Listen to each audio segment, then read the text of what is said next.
GIS 38 के MCQ उसकी discussion. जी उधर कोई सवाल पूछ रहे हैं, शायद ब्लिंक कर रही है स्क्रीन, उधर जाके देख लें। मीनवाइल आप ऐसा करें, पेज 41 पे आएँ, MCQ नंबर 22 पढ़ें IS 38 का। और कोई नहीं, स्क्रीन नज़र नहीं भी आ रही, आवाज़ आ रही है, फ़िलहाल कोई ऐसी लिखने वाली चीज़ें नहीं है, मैं पढ़ रहा हूँ। उधर स्क्रीन सही, उधर जाके स्क्रीन सही करवाएं पहले। अच्छा भाई, MCQ 22 पढ़ें यार, छोड़ें स्क्रीन की तरफ, स्क्रीन वैसे भी सेहत के लिए ख़तरनाक है। Computer hardware and related operating system, इसको जल्दी जल्दी फारिग करते रहें। Computer hardware and related operating system जो कि इंटेग्रल पार्ट है कंप्यूटर का, तो ये सारा का सारा कहाँ जाएगा? IS 16 में। तो ऑप्शन ए टिक करेंगे, क्योंकि ऑपरेटिंग सॉफ्टवेयर के अलावा कंप्यूटर हार्डवेयर चल नहीं सकता, इसलिए ऑप्शन नंबर ए टिक कर लें। MCQ नंबर 21 भाईजान, ये समझने वाला है, 22 तो आसान था, ज़रा समझने वाला है। An entity purchased patent of its product A in 2014 for 20 साल। कितने साल के लिए पेटेंट बाय किया? 20 साल के लिए। अबू बकर नजर आने लगे उधर? अच्छा, इन 2019 में the entity purchased patent of a competing product for 20 years. रुक जाएं, पहला पेटेंट कब खरीदा है? 2014 में। कितने साल के लिए?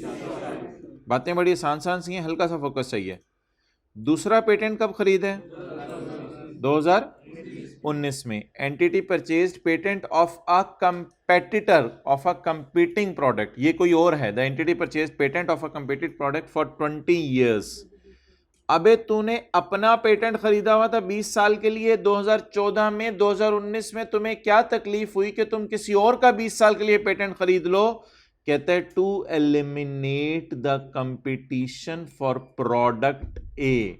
कहते हैं कंपेटिटर मुझे बड़ा तंग कर रहा था, इसलिए मैंने सोचा कंपटीशन ही बंद कर दो, मार्केट से उन्हीं को खरीद लो जो हमें तंग करते हैं। तो कहते हैं उन का पेटेंट हमने खरीद लिया जो हमारे कंपेटिटर थे। अब जरा बात गौर से सुननी है, हमारा 2014 का पेटेंट कितने साल के लिए? हमें कोई कंपेटिटर तंग कर रहा था, कंपटीशन बड़ा टफ टाइम दे रहा था, हमने उसको उल्टा खरीद ही लिया 2019 में। उसका पेटेंट 19 से ऑनवर्ड्स उसकी लाइफ कितने साल है उस पेटेंट की? However the entity does not intend to manufacture the competing product. लेकिन वो जो दूसरा पेटेंट हमने खरीदा उससे चीजें बनाना हमारी नीयत नहीं है कि उससे ऐसी चीजें बनाने लग जाएंगे, ये हमारा प्रोग्राम कोई नहीं है। The cost of purchasing the second patent should be expense। नहीं यार, ये तो इंटेंजिबल है, दूसरा वाला भी इंटेंजिबल है, इसको एक्सपेंस में नहीं डालना चाहिए। Should be capitalize over 20 years और should be capitalize over 15 years, ये जरा मुझे बता दें। अच्छा भाईजान, मैंने मकसद जो है दूसरे पेटेंट का अंडरलाइन कर दिया है, दूसरे पेटेंट का मकसद मैं बड़ा बड़ा करके आपके लिए दोबारा अंडरलाइन कर दूं। To eliminate competition of product A and we do not intend to manufacture the competing product. दो बातें इसने की और दोनों एक ही मतलब है दोनों बातों का, और बड़ी स्ट्रांग बातें हैं। कहते हैं नया जो पेटेंट है उससे मेरा बिल्कुल इरादा नहीं है मैं प्रोडक्शन करूंगा, ये उसने हाउएवर के आगे बात की। और दूसरी बात उसने ये की कि जो नया मैंने पेटेंट खरीदा है उससे मेरा मकसद सिर्फ कंपटीशन खत्म करना है। अब मुझे बताएं, मैंने अपनी प्रोडक्ट 14 में खड़े होकर अगर 20 साल बनानी थी तो 14, 15, 16, 17, 18, 19 में खड़े होकर मैंने अपनी प्रोडक्ट बकाया कितने साल बनानी है? अब मुझे बता दें, नया पेटेंट कितने साल कंपटीशन को रोकेगा? 15 साल। क्योंकि नया पेटेंट से मैंने तो खुद नहीं बनाना, अगर नया पेटेंट खरीद के मैं कोई खुद प्रोडक्ट बनाता तो फिर तो 20 साल होता, लेकिन मेरा मकसद इससे सिर्फ क्या है? प्रोडक्ट ए का कंपटीशन रोकना, और प्रोडक्ट ए मैंने 15 साल बाद बनानी बंद कर देनी है। तो इस वजह से बता दें मैं किसने साल पे अमोर्टाइज करूं? 15 साल के ऊपर। ये ऑप्शन टिक करेंगे। Capitalized and only assessed for impairment at year end. भाईजान ये तो इंडेफिनिट लाइफ वाले होते हैं। Capitalized and only assessed for impairment, ये तो इंडेफिनिट लाइफ वाले होते हैं, इनकी तो लाइफ गिवन है। तो ये बात भी गलत है। Option C 20। अच्छा 20 की तरफ मैं बाद में आता हूँ, पहले ज़रा 19 कर लें, थोड़ी सी रनिंग में आ जाए बंदा, फिर 20 की तरफ आएंगे। What amount of P&L for development costs including any amortisation for the year ended 30 September 14। P&L में डेवलपमेंट कितनी जाएगी और अमोर्टाइजेशन कितनी जाएगी? यार P&L में डेवलपमेंट जाती होती है, बुरी वाली डेवलपमेंट, और अमोर्टाइजेशन कितनी जाएगी? Down limited owns a pharmaceutical business with a year end of 30 September 14। DL commenced the development of new drug on यकम जनवरी 15, यकम जनवरी 14 क्या शुरू हुई? Development. ₹40,000 per month was incurred until the project was complete on 30 June 14। Project क्या हो गया? Complete हो गया। When the drug went into immediate production, और साथ ही आपने उसे ड्रग बनानी शुरू कर दी, यानी कि कमर्शियल प्रोडक्शन जिसे आप कहते हैं। The director became confident of the project success on यकम मार्च 14। यकम मार्च 14 को देखें ऊपर स्क्रीन की तरफ, डायरेक्टर कॉन्फिडेंट हो गए। इसका मतलब है इससे पहले डायरेक्टर कॉन्फिडेंट नहीं थे, काम कर रहे थे लेकिन कॉन्फिडेंट नहीं थे। आप बता दें जनवरी फरवरी को कहां डालूं? बुरी डेवलपमेंट P&L में। और मार्च अप्रैल मई जून कितने महीने? 4 महीने। इसको कहां डालें? अच्छी डेवलपमेंट। क्लियर? पढ़ लें दोबारा। डेवलपमेंट स्टार्ट ऑन यकम जनवरी 14, 40,000 पर मंथ वाज इनकर्ड, और प्रोजेक्ट कंप्लीट हो गया 30 जून 14 को। When the drug went into immediate production, इसका मतलब है ड्रग्स बनना शुरू हो गई, ये तो फैक्ट्री में बन रही होंगी। The director became confident of the project on यकम मार्च 14, इसका मतलब यकम मार्च 14 से पहले डायरेक्टर कॉन्फिडेंट नहीं थे। आप बता दें जनवरी फरवरी के डेवलपमेंट को कहां डालें? वी आर वेरी लकी कि ये पर मंथ गिवन है, पर मंथ गिवन है। तो डेवलपमेंट का खर्चा कितना होगा जनवरी और फरवरी का? 80,000। और अमोर्टाइजेशन भी उसने निकालने को क्या है, मैं जरा नीचे करके ना कॉस्ट निकाल लूं। 40,000 का खर्चा पर मंथ है। जरा मुझे महीने बताएं जितने महीने पे कैपिटलाइज करनी है डेवलपमेंट। मार्च अप्रैल मई जून, मार्च अप्रैल मई जून, 4 महीने। 40,000 ज़रब 4, 1,60,000। ये कॉस्ट आ गई हमारे इंटेंजिबल की। अमोर्टाइजेशन कैसे निकालेंगे? 1,60,000। लाइफ देखनी पड़ेगी मेरे भाई, लाइफ इसकी 5 साल है, और ईयर एंड तो 30 सितंबर 14, कितने महीने? जुलाई अगस्त सितंबर, 3 महीने पे अमोर्टाइज कर दें।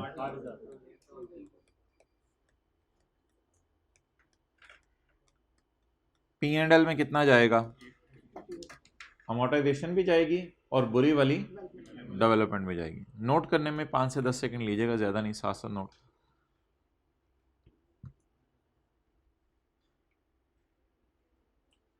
डेट्स को अगर आप लिख लिया करें ना तो बड़ी आसानी हो जाती है, पता चलता है। डायरेक्टर कॉन्फिडेंट हो गए, इसका मतलब इससे पहले नहीं थे।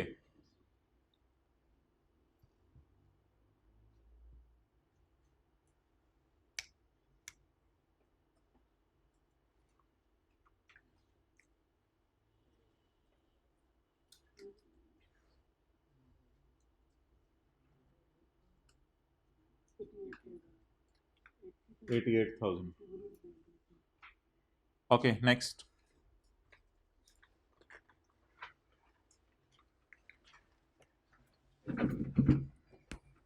एट 30 सितंबर 2000, यार ये ना, ये बेस्ट सवाल है, सारे एमसीक्यूज में से बेस्ट है, बहुत अच्छी इसमें रिवीजन होनी है।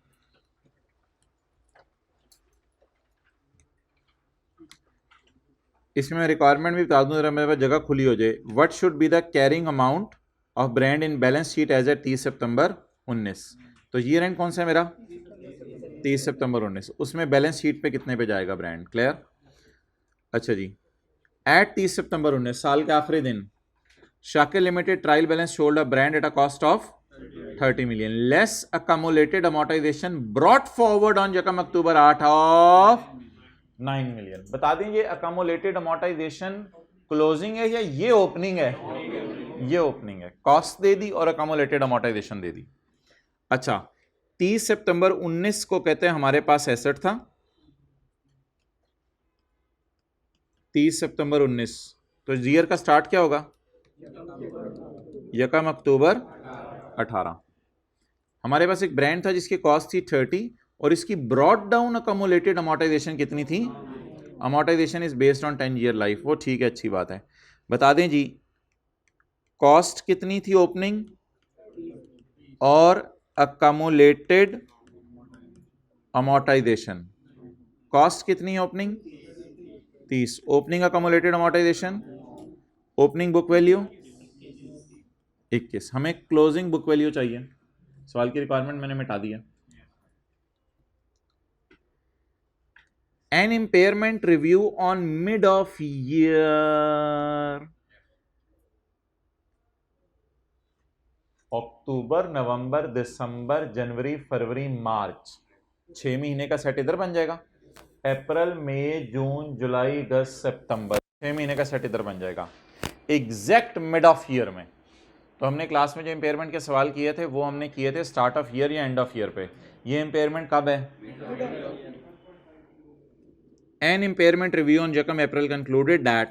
यार इम्पेयरमेंट टेस्ट को छोड़ें. आपको पता है इम्पेयरमेंट टेस्ट से पहले मुझे इस दिन की बुक वैल्यू चाहिए. इस दिन की क्या चाहिए? बुक वैल्यू चाहिए. मुझे आगे पढ़े बगैर, यानी कि यहाँ पे पढ़ना आप छोड़ दें, बस इससे आगे ना पढ़ें. मुझे आगे पढ़े बगैर बताएं कितने महीने बुक वैल्यू को और अमोर्टाइज करना पड़ेगा? 6 महीने. लेकिन मेथड तो स्ट्रेट लाइन यूज़ हो रहा है, बस 10 साल स्ट्रेट लाइन. तो अमोर्टाइजेशन अगर मैं रेड मार्कर से इधर निकाल दूं, ब्राउन मार्कर से, तो बुरा ना बनाइएगा. अमोर्टाइजेशन मैं निकाल देता हूं 30 डिवाइडेड बाय 10. लेकिन ये फैक्टर तो 1 साल की अमोर्टाइजेशन देगा. मुझे कितनों की चाहिए?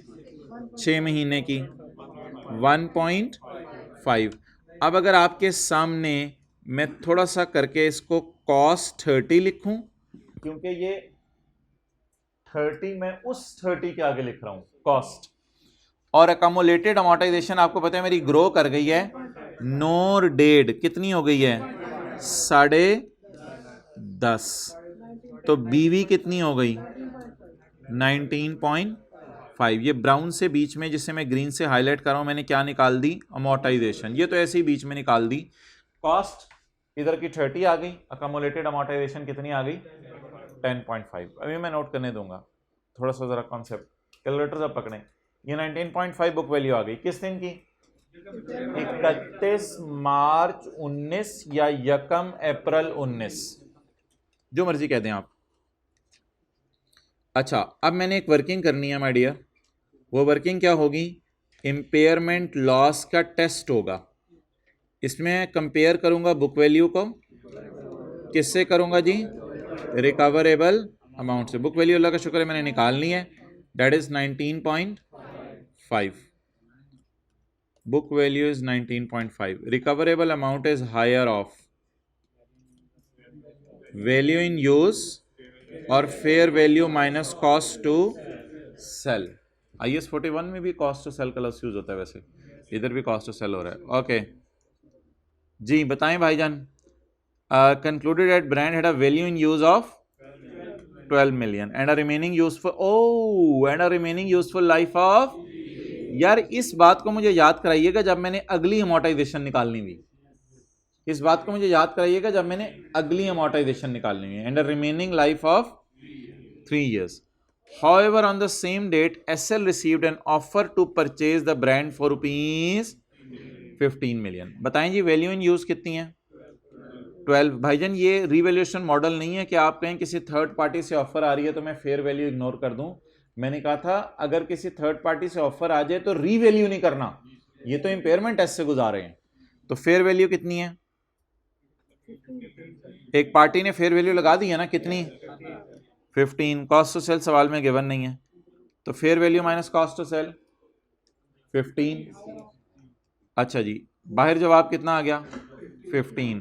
अब प्लस माइनस के चक्कर में मैंने कहा था ना पढ़ें, मुझे बता दें कि 19 सर या 5 की चीज को गिरा के किस पे लाने, तो इंपेयरमेंट की जरूरत है या नो इंपेयरमेंट लॉस लिख 4.5 इंपेयरमेंट लॉस। ओके, अब आप मुझे बता दें मेरी रिवाइज्ड कैरिंग अमाउंट क्या हो जाएगी। रिवाइज कैरिंग अमाउंट 1 अप्रैल 2019 को मैंने तो रखा हुआ था कॉस्ट पे 30 पे, और मेरी तो अकामुलेटेड अमोर्टाइजेशन थी 10 पॉइंट, लेकिन इसके साथ एक एंट्री हुई amortisation debit, impairment loss debit, accumulated impairment loss, तो इसका मतलब है अकामुलेटेड इंपेयरमेंट लॉस भी आ गया 4 पॉइंट। तो व्हाट इज रिवाइज्ड बीवी 15 is my revised book value. चलें जी, ये तो मैं अभी करूंगा, इसको मैं अभी पूरा करता हूं, ये आपने नोट करना है तो कर लें। रिवाइज कैरिंग अमाउंट 1 अप्रैल 19 की। मजे का था ना सवाल, ये मजे का था।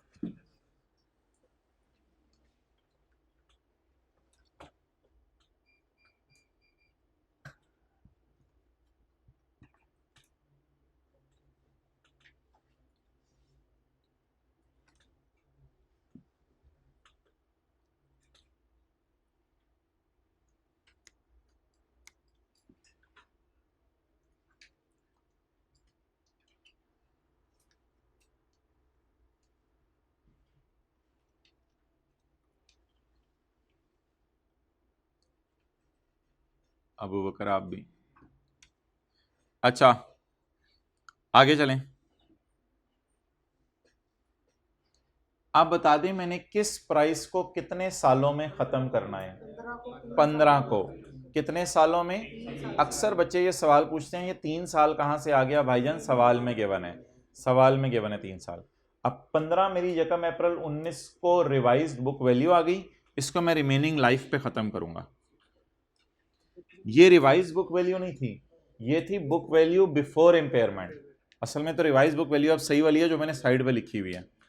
अब मैं दोबारा पकड़ूंगा ब्राउन मार्कर, और ब्राउन मार्कर पकड़ के दोबारा जो है वो मैं आपके सामने अमोर्टाइजेशन निकालूंगा, लेकिन अब की बार 6 महीने की अमोर्टाइजेशन निकलेगी यूजिंग लाइफ ऑफ 3। तो 30 को नहीं पकड़ना, 15 डिवाइडेड बाई 3, लेकिन ये फैक्टर 1 साल की अमोर्टाइजेशन देता है, इंटू 6/12 2.5। अच्छा जी, अब आप मुझे बता दें 30/9 को अकामुलेटेड अमोर्टाइजेशन और अकामुलेटेड इंपेयरमेंट लॉस बोलें जी, कॉस्ट बोलें कितनी है 30। अकामुलेटेड अमोर्टाइजेशन 10.5 पे पड़ी रही या ग्रो कर जाएगी 2.5, ग्रो कर जाएगी 2.5 से, तो 10.5 प्लस आधा 11 जमा 2 13, अकामुलेटेड अमोर्टाइजेशन 13, और इंपेयरमेंट 6 महीने में और दोबारा नहीं हुई, तो इंपेयरमेंट का वही बैलेंस रहेगा जो था, कितना 4.5।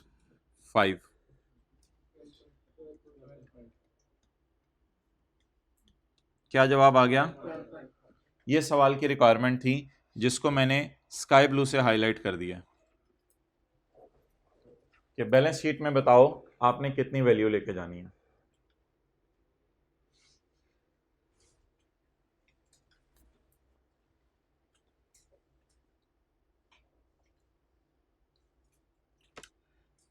अच्छा, थोड़ा सा जरा माइंड मेकअप करें,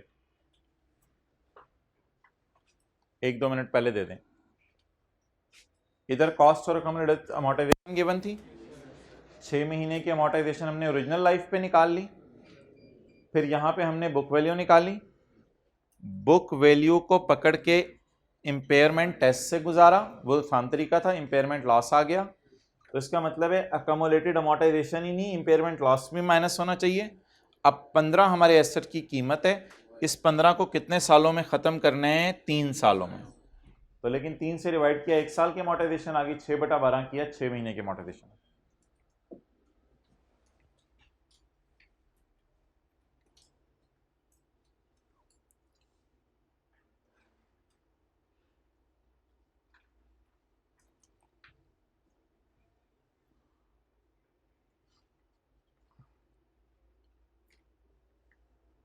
और इसमें से आपने कुछ नोट करना है तो देख लें।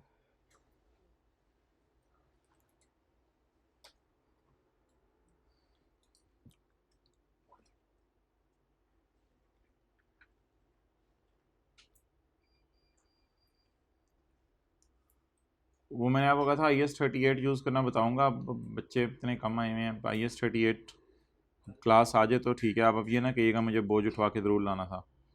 अच्छा, ऐसे भी होते हैं बच्चे। अब 17 जी, What amount will be charged to P&L in respect of research and development costs? A company had rupees 20 million of capitalized development expenditure at cost brought forward at Yakam October 2017 in respect of products currently in production, and a new project began on the same date. पता नहीं दो बातों को mix करके क्यों कह रहे हैं, दो बातों को मिक्स करने की कोई तुक बन नहीं रही थी, दो बातें अलग अलग हैं, ऐसे ही लगा हुआ है। A company had rupees 20 million of capitalized development expenditure at cost brought forward at यकम अक्टूबर 17। ये यकम अक्टूबर 17 ना हमारे साल का पहला दिन है। In respect of products currently in production department, ये तो कोई एक मुकम्मल प्रोजेक्ट है जिसका ब्रॉड डाउन 20 है। And a new project began on same date, and a new project began on. अब पुराना प्रोजेक्ट 20 मिलियन पे कैपिटलाइज होकर इंटेंजिबल्स में नजर आ रहा है, और नया प्रोजेक्ट जो है वो बिगेन हुआ है सेम डेट के ऊपर। The research stage of new, अब ये बातें तो येलो वाले की हो रही है, न्यू की हो रही हैं। ग्रीन की कोई बात आई तो मैं ग्रीन से हाईलाइट कर दूंगा, तो दो चीजों को ऐसे बीच में मिक्स कर दिया। The research stage of new project lasted until 31 December 17। ये इसने new project began on same date लिखा था। सेम डेट का मतलब है साल का पहला दिन ना, यकम अक्टूबर 17। तो बताएं यकम अक्टूबर 17 को प्रोजेक्ट क्या हुआ, स्टार्ट हुआ। न्यू की बात कर रहा हूं। The research lasted until 31 December 17 का मतलब बताएं। The research lasted until 31 December 17 को रिसर्च कंप्लीट हो गई, डेवलपमेंट शुरू हो गई। And incurred rupees 1.4 million of cost. ये कौन सी है cost? The research stage incurred rupees 1.4 million of cost. एक तो ये P&L में चली जाएगी। फ्रॉम दैट डेट, यानी यकम जनवरी 18, from that date the project incurred development cost of 8 lakh per month. अब कब तक हुई ये भी बता देगा, सबर कर जाए थोड़ा सा। उस डेट से ऑनवर्ड्स क्या चल रही है, डेवलपमेंट। ऑन यकम April director became confident. On यकम अप्रैल डायरेक्टर बिकेम, इसका मतलब है before this date directors were not confident about project, के प्रोजेक्ट हमारा साथ भी दे सकेगा या नहीं। On Yakam April, director became confident that project would be successful and yield a profit well in excess of cost. Cost से भी अच्छे पैसे दे देगा। The project was still in development at 30 सितंबर 2018। 30 सितंबर 2018 को development still work in progress है और मेरा year and आ गया है। चलें जी, बता दें कौन कौन से खर्चे को कहां कहां डालूं। अक्टूबर नवंबर दिसंबर को प्रोजेक्ट स्टार्ट हुआ है और रिसर्च कंप्लीट हो गई है। अक्टूबर से दिसंबर एक्सपेंस, जनवरी फरवरी मार्च तक डायरेक्टर कॉन्फिडेंट नहीं थे, बुरी वाली डेवलपमेंट एक्सपेंस में जाएगी। और अप्रैल मई जून जुलाई अगस्त सितंबर डायरेक्टर कॉन्फिडेंट थे और काम चलता रहा। ये कौन सी वाली डेवलपमेंट है, अच्छी वाली डेवलपमेंट है, तो ये क्या होगी, कैपिटलाइज होगी।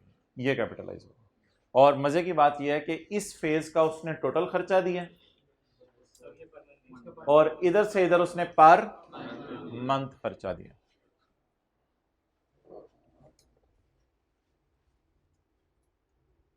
बस ये नोट करने की जरूरत नहीं, साथ साथ आप पढ़ रहे थे, ठीक है, समझ आ गई।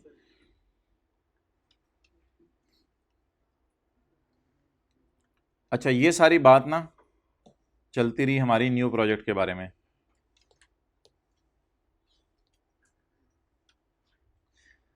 अब इसको एकदम ख्याल आया वो पुरानी बात, कैपिटलाइज, क्योंकि ये वाला तो अमोर्टाइज हो नहीं सकता, इस वजह से ये अमोर्टाइज नहीं हो सकता कि ये अंडर प्रोग्रेस है।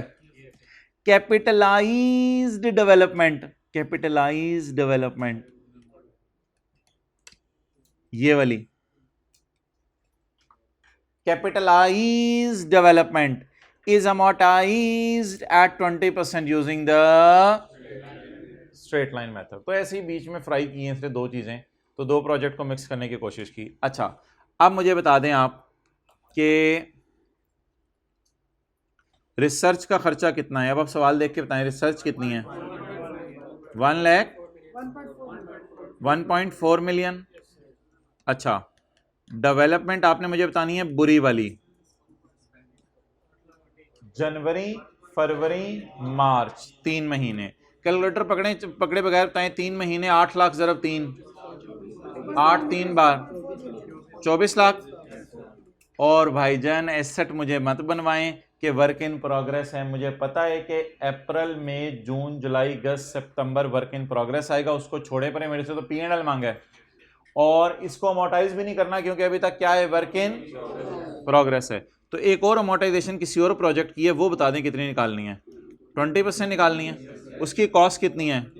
ये तो पिछले साल कोई पिछले साल कोई कैपिटलाइज हो गया है, उसकी निकालनी है। तो इसकी अमोर्टाइजेशन निकालेंगे कितना, 20 मिलियन इंटू 20%, कितना आ गया? 4 मिलियन या 4 लाख? 4 मिलियन जी। टोटल 4 5 6 7 7 पॉइंट, बाकी भी खर्चा हुआ है लेकिन वो तो कैपिटलाइज होगी ना, डेवलपमेंट अंडर प्रोग्रेस। ये टोटल जाएगा जी खर्चे में। नोट अगर करना है तो 5-10 सेकंड में दिया करूंगा, ज़्यादा नहीं। सोल्यूशन में सारा हुआ हुआ, भी समझने पे फोकस करें।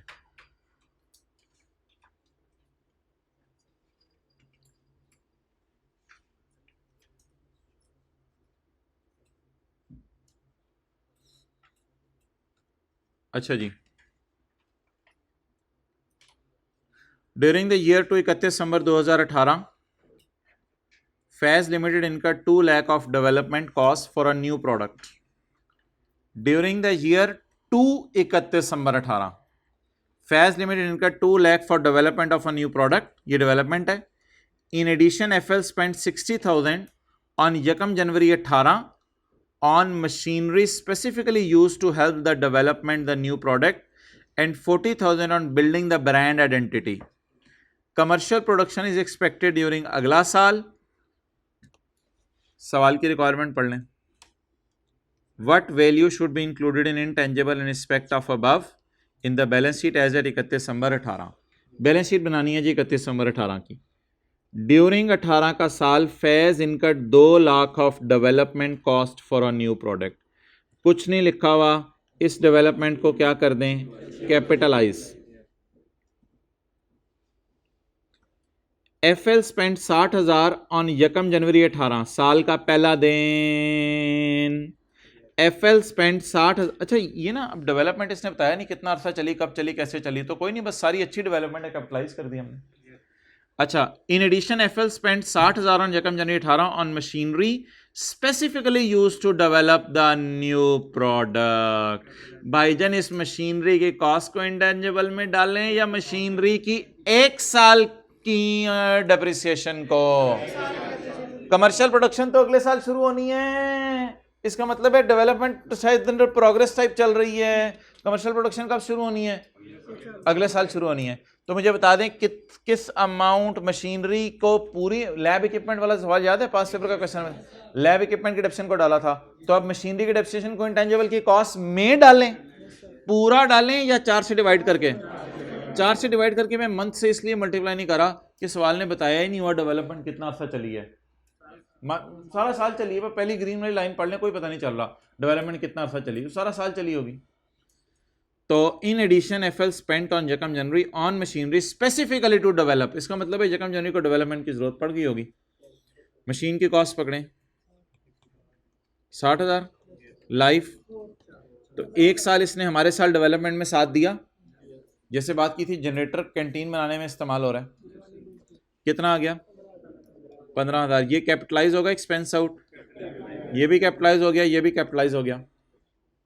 अच्छा, पूरी मशीन की कॉस्ट डाल दी इसमें या मशीन की डेप्रिसिएशन? मशीन की डेप्रिसिएशन।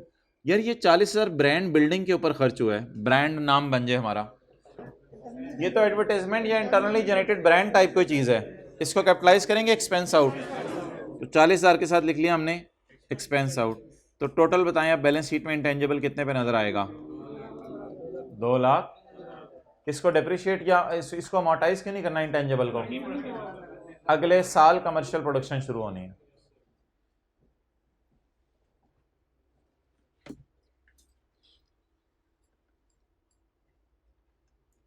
ओके 15, बस अब मेन चीज निकल गई है, थ्योरी के रह गए हैं सिर्फ, अब जल्दी जल्दी हो जाएगा। Hali limited is developing a new product and expects to able to capitalize the cost, तो सोच रही है मैं कॉस्ट इसकी कैपिटलाइज करूंगी न्यू प्रोडक्ट की। Which one of the following would preclude capitalization? Preclude का क्या मतलब है? रोक देगा, रुकावट डालेगा। कौन सी चीज कॉस्ट को कैपिटलाइज होने से रोक देगी? कौन सी चीज कॉस्ट को कैपिटलाइज होने से रोक देगी? यार एक डेवलपमेंट है प्रोडक्ट की जो भी मुकम्मल नहीं हुई, चल रही है, तो अगर चल रही है डेवलपमेंट तो फिर कैपिटलाइज करना छोड़ ही दे। ओ यार क्यों कैपिटलाइज करना छोड़ दें चीजें? कहते एक चीज की डेवलपमेंट अभी चल रही है तो मैं सोच रहा हूं कि अब कैपिटलाइज करना रोक दूं, ये कोई रीजन नहीं है, ये कोई विच वुड रोक कैपिटलाइजेशन, एटलीस्ट पॉइंट ए की वजह से कैपिटलाइजेशन नहीं रोक देते। अगर डेवलपमेंट चल रही है तो साइंसदानों की तनख्वाहें कैपिटलाइज करना रोक देते हैं, ये तो वजह नहीं है रोक देने की, इसको टिक ना करें। कहते हैं पेटेंट अभी तक मैंने अपने नाम रजिस्टर, प्रोडक्ट एक ही है, किसी एक product is developing a product, कोई एक प्रोडक्ट बना रहा है, कहते हैं इसका पेटेंट अभी तक मैंने अपने नाम नहीं लगवाया, तो मेरा दिल चाह रहा है पेटेंट तो भी अपने नाम लगा नहीं, तो जो भी खर्चा आ रहा है इस डेवलपमेंट पे मेरा दिल चाह रहा है मैं इसको बस रोक ही दूं कैपिटलाइज करना। नहीं नहीं नहीं नहीं नहीं, आप डेवलपमेंट मुकम्मल होने दो, फिर जाके आप पेटेंट अपने नाम भी करवा लेना। इसका मतलब ये तो नहीं कि पेटेंट दरमियान में ही अपने नाम लगवाने, पेटेंट चीज को पूरी होने दो बाद में लगवा लेना। तो सवाल अब सुनिएगा, क्या अगर पेटेंट अपने नाम नहीं लगवाया तो साइंसदानों की तनख्वाहें कैपिटलाइज करना बंद कर दें या फिलहाल करते रहें? बंद करने की अभी भी जरूरत नहीं। कहते हैं यार मुझे कोई सेल कॉन्ट्रैक्ट ही अभी तक मैं साइन नहीं कर सका इस प्रोडक्ट के। ओ भाई बनने तो दे प्रोडक्ट, सेल कॉन्ट्रैक्ट भी साइन हो जाएंगे, तो क्यों टेंशन ले रहे हैं? सेल कॉन्ट्रैक्ट तो बाद की बात है, पहले चीज को लॉन्च तो करो। तो सेल कॉन्ट्रैक्ट अभी तक मैं नहीं पकड़ पा रहा तो इसलिए मैं डेवलपमेंट रोक दूं? ना ना ना, हाँ इंपेयरमेंट टेस्ट से आपने गुजार लो, क्योंकि मसला आ रहा है आपको कॉन्ट्रैक्ट नहीं मिल रहे, वो अलग बात है, लेकिन अगर खर्चे हो रहे हैं तो उनको कैपिटलाइज करते रहो। अच्छा, it has not been possible to reliably allocate the cost to develop the product। कहते हैं मुझे कॉस्ट पता नहीं चल रही, मुझे चीजों के कॉस्ट पता नहीं चल रही कि कितना खर्चा किधर हो रहा है, कैसे हो रहा है, अब मैं कैसे कॉस्ट कैपिटलाइज करूं? अब आप कर भी नहीं सकते, अब तो कर भी नहीं सकते। तो आप बता दें क्या कॉस्ट को कैपिटलाइज करना जारी रखें या पता ही नहीं चल रही कि इनको कैपिटलाइज करना है? पता ही नहीं चल रही, आप कॉस्ट को कैपिटलाइज करते रहें जो पता ही नहीं चल रही, फिर क्या करें? रोक दें कैपिटलाइज करना, क्योंकि कैपिटलाइज कुछ कर ही नहीं सकते। ये एक अजीब सा सवाल था, अजीब सी ऐसे रिक्वायरमेंट थी फजूल से। ओके आगे आसान है यार। विच one of the following for intangible is true? ये बड़ा मजे का सवाल होता है इस तरह का, इसमें ना स्टैंडर्ड का मेन कॉन्सेप्ट आपके टेस्ट होते हैं। Which of the following regarding intangible is true? All intangible must be carried at amortized cost, यानी कॉस्ट पे रखो, उनको अमोर्टाइज करो, फिर बाद में इंपेयर करो Bhaijaan, and can not B revalued. ये गलत बात है, गलत बात है। रीवैल्यू भी तो किए जाते हैं जिनके एक्टिव मार्केट, ये ट्रू नहीं है। The development of a new process is not expected to increase sale revenue, may still be recorded as intangible. भाईजान फ्यूचर बेनिफिट दो तरह आते हैं, या सेल बढ़ के या कॉस्ट रिड्यूस करके। तो हो सकता है फ्यूचर में सेल इंक्रीज इसने ना करनी हो, लिखें कॉस्ट रिड्यूस करने में हेल्प कर सकता है, ऐसा है। फ्यूचर इकोनॉमिक बेनिफिट की कितनी टाइप्स बताई थी? दो, या तो कॉस्ट कम कर दे फ्यूचर में, या कॉस्ट कम करने की मिसाल मैंने एक दी थी, पता नहीं कोई बंदा है, हमने उसको निकाल दिया नौकरी से और मशीन रख दी थंब इंप्रेशन लगाने के लिए। तो development of a new process is ये not expected, sorry, development of a new process which is not expected to increase sale revenue may still be recorded as an intangible. क्या ये बात सही है या गलत है? ये सही है, may still be recorded as intangible because it may reduce our cost. क्या नहीं, अब ट्रू फॉल्स उसने पूछा तो उसे पूरी बात करनी चाहिए थी, अधूरी बात तो नहीं करनी चाहिए थी ना। Point C, expenditure on a prototype of a new engine can not be classified as intangible asset because the prototype has physical substance. अच्छा, पहले तो मुझे ये बताएं, प्रोटोटाइप आपने रिसर्च की एग्जांपल्स में पढ़ा था डेवलपमेंट की, ये किसी को याद आ रहा हो?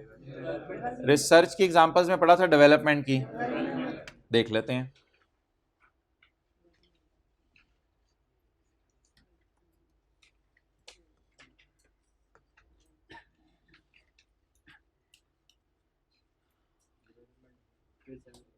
पेज 7। अब तो किताबें आ गई होंगी ऑनलाइन वालों के पास, कुछ अरसे में आ जाएंगी तो फिर वो, हाँ जी, page 8।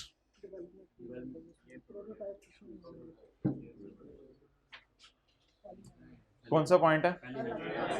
The design of a pre production prototype.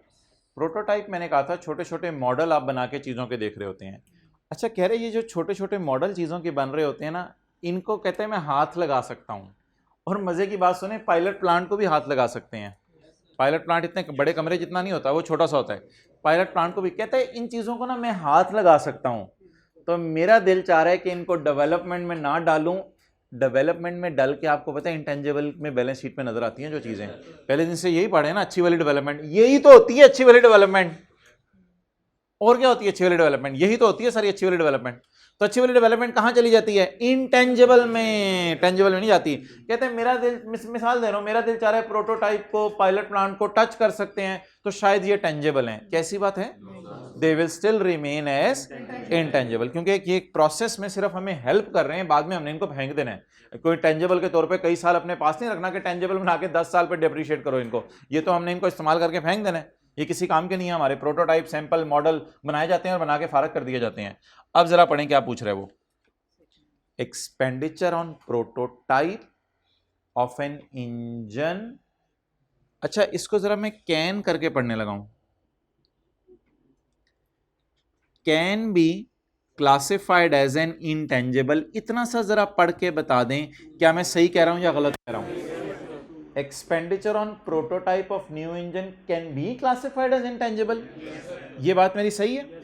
अब ये मेरी बात समझ आ गई, इतनी सी बात ट्रू है। अच्छा, अब वो क्या कह रहे हैं?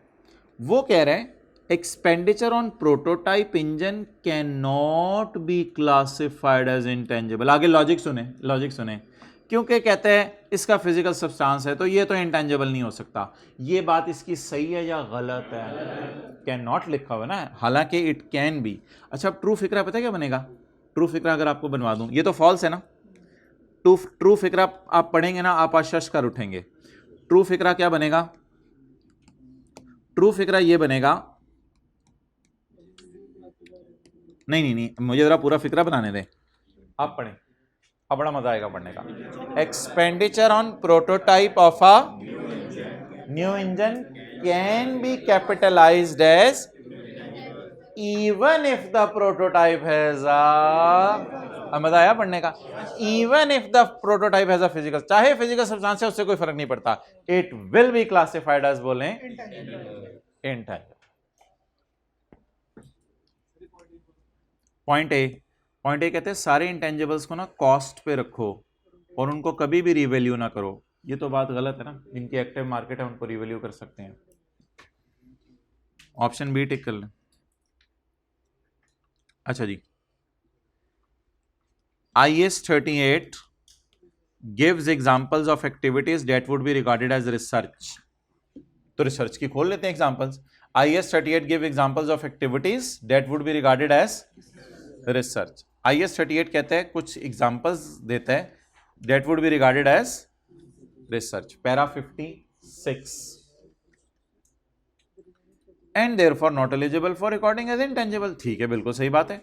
Which one of the following would be an example of research? Research की कौन सी एग्जांपल है?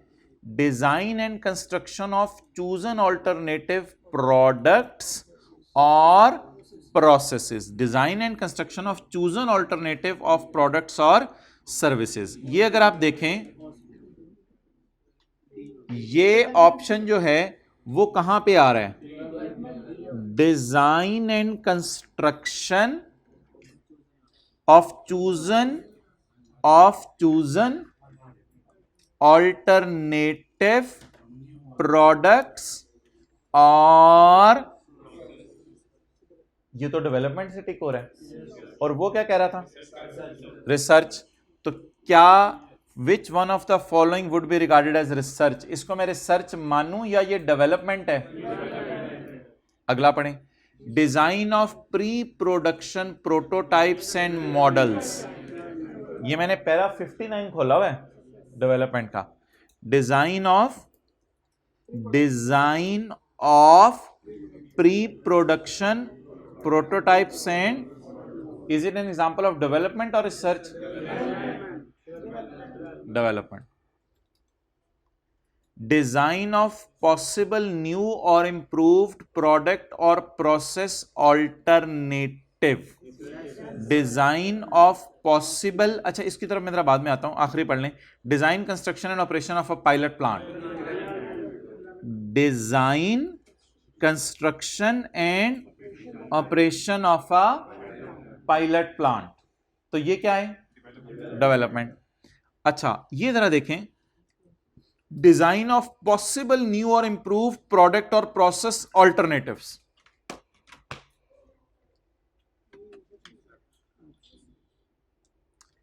इसको ना आप लोगों ने ये नहीं समझना, थोड़ा फोकस करना है इसको। ये नहीं, डिजाइन ऑफ पॉसिबल न्यू और इंप्रूव प्रोडक्ट और प्रोसेस ऑल्टरनेटिव्स, एक लफ्ज इसके अंदर लिखा हुआ है, वो मैं आपको बाद में बताऊंगा, अभी नहीं बताऊंगा।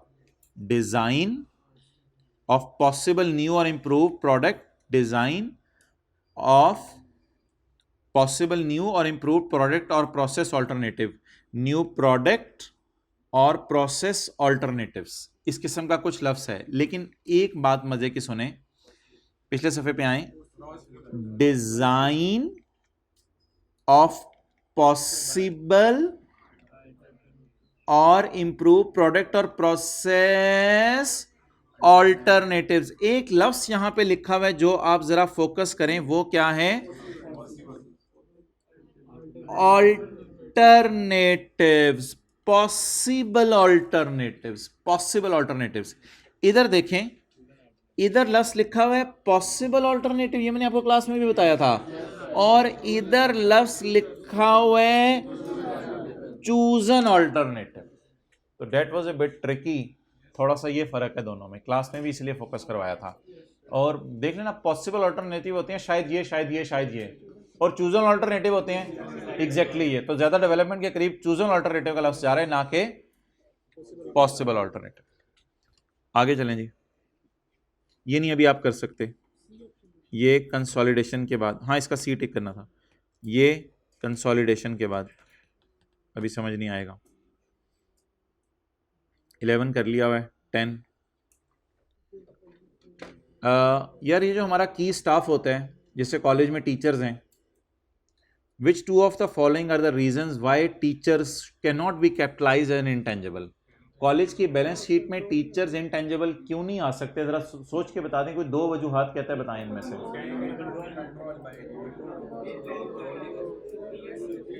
कॉलेज की बैलेंस शीट में टीचर क्यों नहीं आ सकते, वजह बता दें।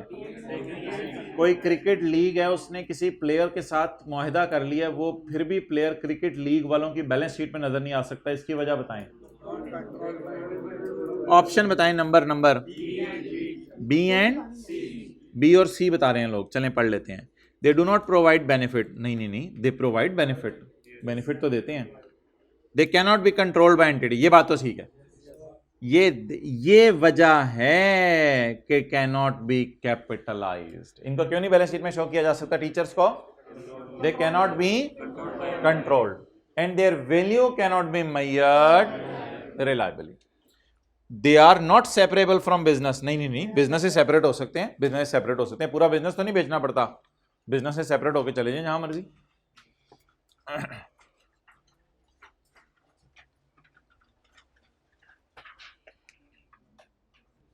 Which of the following could be classified as development expenditure in the balance sheet according to IS 38?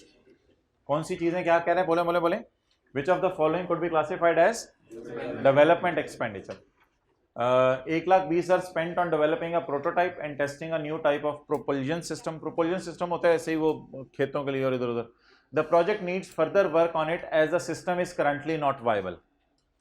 Project कहता है कि प्रोजेक्ट पे भी काम चाहिए, अभी वाइबल नहीं लग रहा। बता दें आपको क्या अंडरस्टैंडिंग आ रही है, अभी वाइबल नहीं लग रहा, तो इसे डेवलपमेंट बैलेंस शीट में शो कर दें या बुरी वाली डेवलपमेंट? बुरी वाली development. Directors not confident, project not viable, इस किस्म के लफ्ज जब आते हैं तो कौन सी वाली डेवलपमेंट चलती है? अंडरलाइन करें, नॉट वाइबल, बुरी डेवलपमेंट।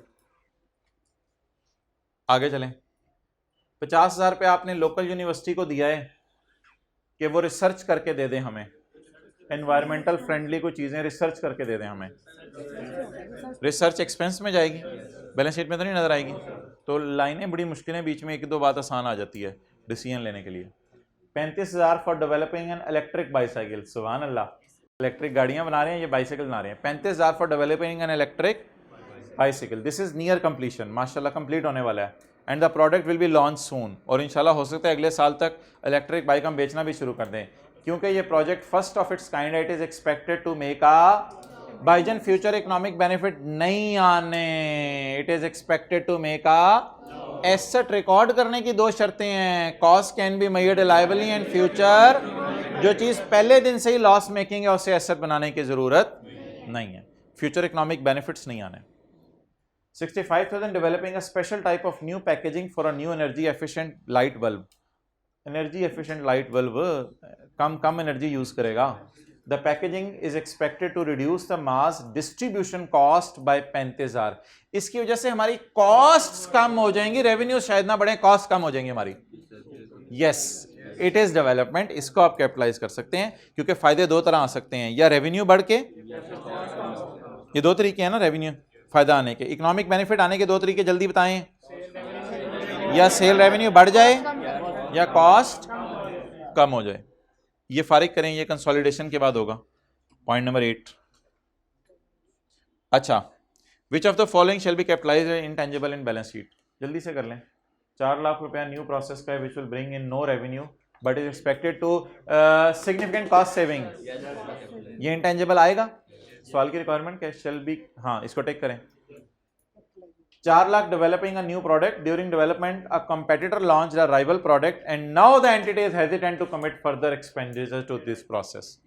कंपेटिटर आ गया, हमने सोचा इसको बंद करो और खर्चा नहीं करना, बस इंपेयरमेंट से भी क्या गुजारना, आप इसको सीधे ही P&L में डाल दो, बस खर्चे को खत्म करो।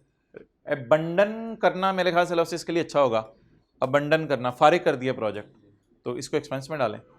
4 लाख रुपए spent on marketing a new product, और भाई मार्केटिंग तो वैसे ही एडवर्टाइजमेंट है, इसको सेल बढ़ाए ना बढ़ाए इससे कोई फर्क नहीं पड़ता, मार्केटिंग अपने अंदर ही एक्सपेंस है। 4 lakh spent on designing a new corporate logo for the business, बताएं जी। यार ये लोगो ब्रांड नेम टाइप की कोई चीज है, और ये लोगो बनाने के लिए कोई एडवर्टाइजमेंट ही करनी पड़ती है, और कोई ऐसी चीज नहीं है। ये लोगो कोई वो नहीं है कि आपने कोई पेटेंट अपने नाम रजिस्टर करवाया, लोगो एडवर्टाइजमेंट के लिए यूज होता है, तो इसलिए इसको भी कहां डालेंगे? एक्सपेंस में। पॉइंट 6, हाँ जी, नहीं लोगो कभी भी नहीं, लोगो जो होता है ना, जो जो आपका साइन होता है वो इंटेंजिबल नहीं होता, ब्रांड टाइप चीज होती है। Which two of the following criteria must be met before development expenditure is capitalized? Expenditure capitalize करने के लिए which two of the following must be met before development expenditure is capitalized? Technical feasibility, future revenue, intention to complete, there is no need for reliable estimate. बिल्कुल कुछ करने की जरूरत नहीं। सवाल पूछ रहा है कि डेवलपमेंट को कैपिटलाइज कब करते हैं, तो तसल्ली से जाके 6 क्राइटेरिया ढूंढ लेते हैं और मैच करना शुरू करते हैं। चीजें जो एज इट इज मैच होंगी उन्हें टिक करते रहेंगे। Technical feasibility of completing the intangible, यहां से इसने लफ्ज उठाया। फ्यूचर रेवेन्यूज एक्सपेक्टेड एक अच्छा लफ्ज है बट यहां लिस्ट में कहीं नहीं है। फ्यूचर रेवेन्यूज एक्सपेक्टेड ये तो एक जनरल चीज है, यहां पे कहीं नहीं लिखा हुआ। आगे intention to complete and use और सेल, ये एज इट इज लिखा हुआ है। और चौथी चीज, there is no need for reliable estimate, its ability to measure reliably, the expenditure measure करना होता है, ये नहीं कि एक्सपेंडिचर मैयर ही ना और कैपिटलाइज करते रहें। तो ऐसे जो एमसीक्यूज आते हैं ना, वो पैरा खोल के फिर as it is words match करने होते हैं। तो ये 2 वर्ड्स हमने मैच किए हैं, कौन कौन से? ए और सी। ये जो फ्यूचर में रेवेन्यू आते हैं ना यार, ये एसेट बनाने की शर्त है, कैपिटलाइज करने की शर्त नहीं है। फ्यूचर में रेवेन्यू आए और cost can be measured reliably. अच्छा, ये पॉइंट 4 हो गया था। 4 which of the following statement concerning the accounting treatment of research and development expenditure are true. बस ठीक है, 5-10 मिनट में क्लोज करते हैं। IAS 41 के आज नहीं करेंगे MCQs. Which of the following statements concerning the accounting treatment of R&D are true. R&D के बारे में कौन सी बातें ट्रू हैं? Research is original and planned investigation undertaken with the prospect of gaining new knowledge and understanding। यार छोड़े पर इसको, वो देख लेते हैं डेफिनेशंस में, भूली होगी डेफिनेशन। रिसर्च की डेफिनेशन में देख लेते हैं उसी पेज के ऊपर, page number 7। Research is an original and planned investigation undertaken with the prospect of. ये तो ये अब अगली क्लास में ना मैं स्टैंडर्ड आप खोल के दिखा दूंगा। कम से कम आज एमसीक्यू, उसके बाद आपको स्टैंडर्ड की थोड़ी ज़रूरत महसूस हो रही होगी। ये स्टैंडर्ड होने चाहिए थे हमारे पास, तो ये टेक कर लें। Development is the application of research finding. Development की डेफिनेशन देख लेते हैं, शायद यही हो। Development is the application of research finding. ठीक है, इसको भी कैपिटलाइज कर लिया। Depreciation of a plant use specifically on development of a new product can be capitalized as part of development. बोले depreciation of a plant can be capitalized as development cost. क्यों? वो जो लैब इक्विपमेंट वाला सवाल किया था पास paper का question 6, clear? Should be मत यार, सॉफ्ट लफ्ज यूज करें। की जा सकती है, हम कहेंगे हाँ की जा सकती है। अब शुड बी, अब बात तो सही कर रहे हो, लेकिन कैन बी कैपिटलाइज, कहते हैं की जा सकती है, हमने कहा हाँ की जा सकती है। Expenditure once treated as expense cannot be reinstated to an asset। सबर कर लें बस 5-10 minute. Expenditure once treated as an expense cannot be reinstated as an asset। एक दफा बताया था क्लास में सिर्फ ये मैंने। रिसर्च खर्चे में चली गई, क्या कभी जिंदगी में दोबारा एसेट बना सकते हैं? बुरी वाली डेवलपमेंट खर्चे में चली गई, क्या दोबारा कभी एसेट बना सकते हैं?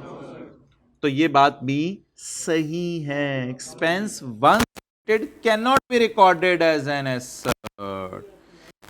भी एसेट नहीं बनाया जा सकता। अच्छा जी, star limited provided the following information as at 31 December 2016। Project A 5 lakh has been spent on the research phase. Expense में जाएगा या कैपिटलाइज होगा? लिख लें साथ एक्सपेंस। आगे चलें। 8 lakh had been spent on this, कोई नया प्रोजेक्ट है, project B. 8 lakh is spent on this project in the previous year and 2 lakh in this year। The project was capitalized in previous year। ऊपर देखें सारे, the project was capitalized in previous year। previous year की क्या entry हुई होगी? intangible work in progress debit cash credit, ये हुई होगी। कैसे पता चला?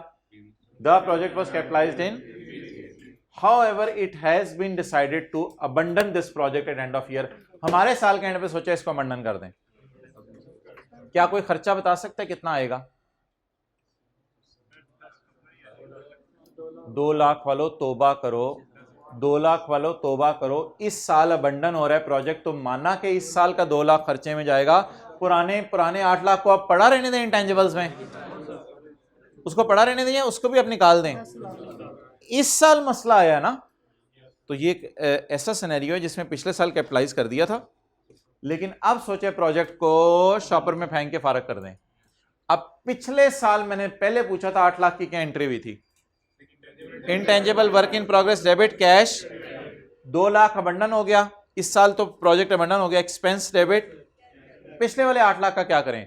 उसकी भी इसी साल एंट्री करें. एक्सपेंस डेबिट इंटेंजिबल, आप बता दें 1 मिलियन जाएगा खर्चे में, तो ये 8 लाख और 2 लाख मिला के 1 मिलियन भी खर्चे में चला गया. डन.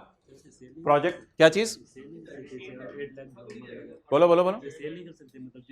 हाँ, सेल करना होता सवाल बता देता. This project was capitalized, however it has been अबंडन्ड.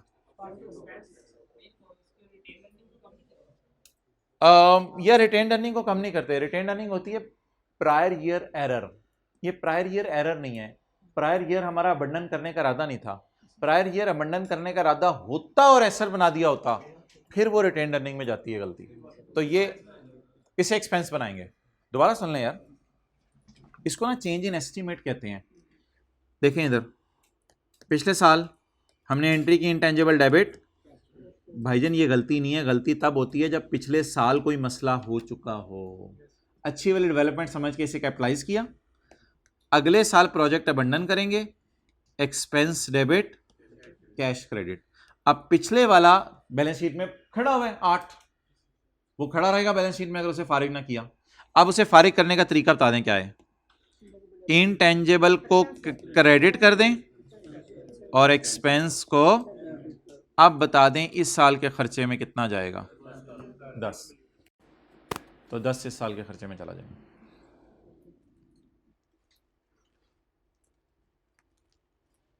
Okay.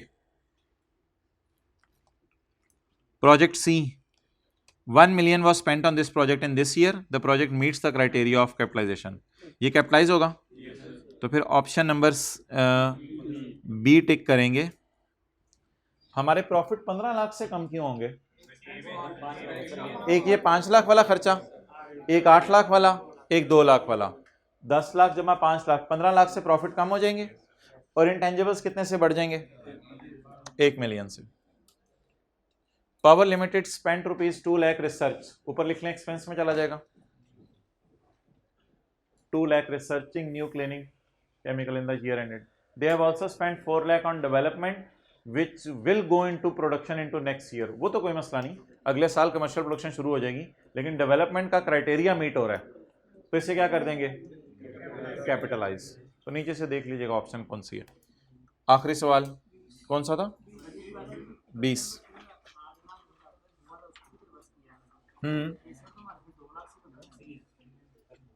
Asset तो क्वेश्चन नंबर 2 में, मेरे भाई बताएं एसेट किससे रिकॉर्ड होगा? 1 मिलियन से. एसेट किससे रिकॉर्ड होगा? 1 मिलियन से. ये जो एसेट प्रोजेक्ट बी वाला है ना, ये क्रिएट हुआ था और क्रिएट होकर रिवर्स हो गया. इसका बैलेंस किताबों में 0 आएगा.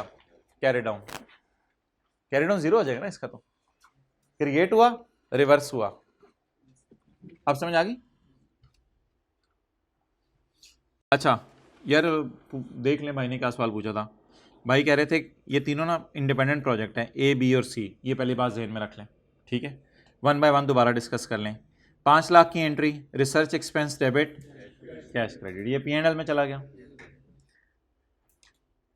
दूसरा 8 लाख रिकॉर्ड किया, 2 लाख इस साल खर्चे में डाला, पुराना 8 लाख भी खर्चे में डाला.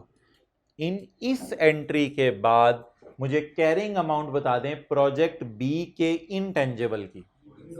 0, क्योंकि एक सब बीडी भी आ रहा है ना. बीडी माइनस डिस्पोजल टाइप समझ लो इज इक्वल टू 0. इसका बैलेंस 0 आ गया, तो ये तो इंटेंजिबल बैलेंस शीट में नजर नहीं आएगा. सिर्फ बच कौन सा गया? सी वाला. कौन सा सवाल है? 20। Apollo limited carries out research and development. Apollo limited ने रिसर्च और डेवलपमेंट की है in the year ended 30 June 2015। In the सवाल की रिक्वायरमेंट पहले बता दें क्या? Carrying amount of development expenditure as at 30 June 2015।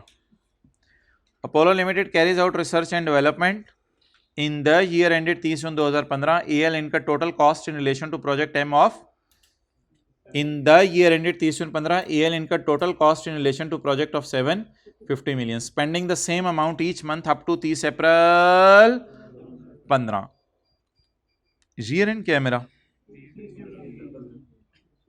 मैंने कब डेवलपमेंट मुकम्मल कर दी? Spending the same amount up to 30 April 15।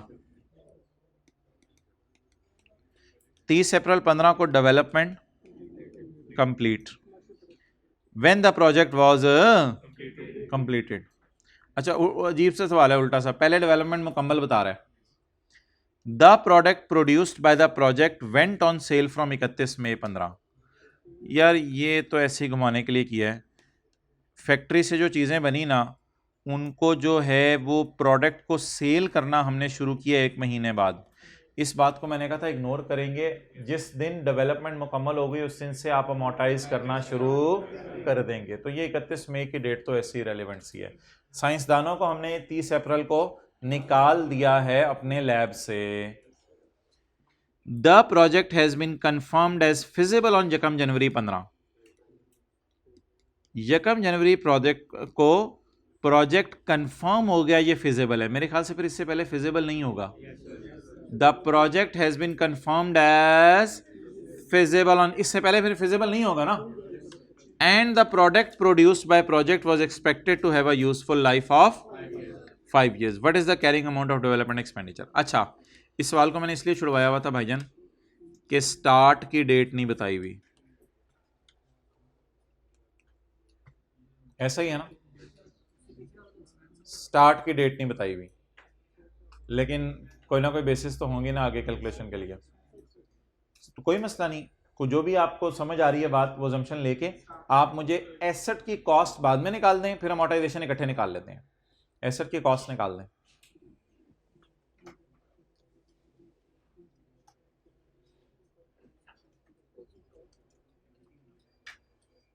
इसको इसलिए एंड पे रखा हुआ था, प्रोजेक्ट स्टार्ट होने की डेट नहीं बताई हुई।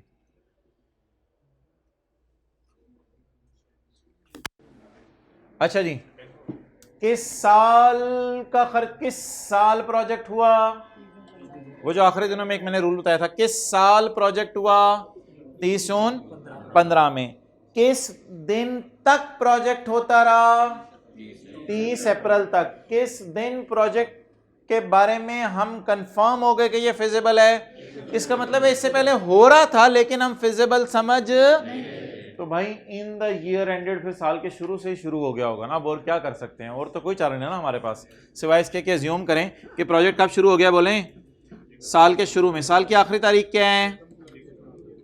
तो पहली तारीख बोलें 1 जुलाई 14। अब असल बात यह है कि 7.5 लाख का खर्चा किस से डिवाइड करके किस से मल्टीप्लाई करना है, ये बता दें। मैंने आपको सिंपल सा कहा है R&D लैब कितना अर्सा खुली रही, देख के बता दो। R&D लैब कितना अर्सा खुली रही? स्टार्ट कब हुआ? 1 जुलाई को। और 1 जनवरी को प्रोजेक्ट कंफर्म हो गया कि फिजिबल है। और 30 इससे पहले, इसका मतलब है इससे पहले फिजिबल। और 30 अप्रैल 15 को डेवलपमेंट मुकम्मल हो गई। तो साइंसदानों को लैब से कब फारग कर दिया होगा? 30 अप्रैल को। तो मैंने कहा था डेवलपमेंट मुकम्मल होने की तारीख गौर से देखा करें सवाल में, ताकि पता चले हमारे साल कितने महीने खर्चा हुआ। तो इन the year ended 30 June 15 L incurred total cost of 7.5 lakh. तो अब आप ये तो नहीं कहेंगे 7.5 लाख 12 महीने की कॉस्ट है। 7.5 लाख कितने महीने की कॉस्ट है? 10 महीने की कॉस्ट है। तो 7.5 लाख को कितने महीने से डिवाइड करेंगे? 10 महीने से। और उसके बाद मल्टीप्लाई बता दें 6 महीने से करूं या 4 महीने से? 4 महीने से। तो 7.5 lakh divide by 10 multiplied by 4 महीने, क्या जवाब आ गया? 3 लाख कॉस्ट होगी और उसको फिर अमोर्टाइज कर दीजिएगा किस पे? अप्रैल में नहीं करना, मई जून 2 महीने पे अमोर्टाइज कर दीजिएगा। 3 लाख डिवाइड बाय 5 इंटू 2/12। चलें स्टैंडर्ड को अगली क्लास में देखेंगे, ओवर करें।